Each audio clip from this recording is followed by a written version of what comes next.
যুক্তরাষ্ট্রের লস অ্যাঞ্জেলেসে ছড়িয়ে পড়া ভয়াবহ দাবানলের কারণে হলিউডের অনেক তারকাই ছেড়ে যেতে বাধ্য হয়েছেন দীর্ঘদিনের বসতবাড়ি। দাবানলের ভয়াল গ্রাসে এখন পর্যন্ত প্রাণ গিয়েছে ২০ জনের। ধারণা করা হচ্ছে $৫০ বিলিয়ন চেয়ে বেশি আর্থিক ক্ষতি হয়েছে। Jennifer Aniston, Bradley Cooper, Tom Hanks, Ben Affleck, Michael ketone, Adam Sandler সহ অনেক তারকার বাড়ি আগুনে পুড়ে গেছে। বেন অ্যাফ্লেক গত জুলাইয়ে প্যাসিফিক প্যালিসেডসের মধ্যে অবস্থিত ব্যাচেলর প্যাড নামে একটি বাড়ি কিনেছিলেন, যার মূল্য ছিল $২০.৫ মিলিয়ন। এখন তা শুধুই স্মৃতি।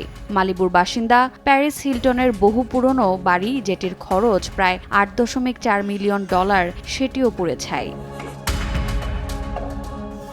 কানাডিয়ান অভিনেতা ইউজেন লেভি, যাকে তারকারা ঠাট্টা করে বলেন প্যাসিফিক প্যালিসেডসের সম্মানিত মেয়র, তিনি দীর্ঘদিনের ঠিকানা হারিয়েছেন নিমিষেই। জনপ্রিয় চলচ্চিত্র টপ গান ম্যাভেরিক খ্যাত অভিনেতা মাইলস টেলর ও তার স্ত্রী মডেল ক্যালেগ $৭.৫ মিলিয়ন কেনা বাড়িটিতে সুবিধা ছিল নিজস্ব জিম ও সিনেমা স্ক্রিনিংয়ের। দাবানলের কারণে বাস্তুচ্যুত হয়েছেন এই তারকাও।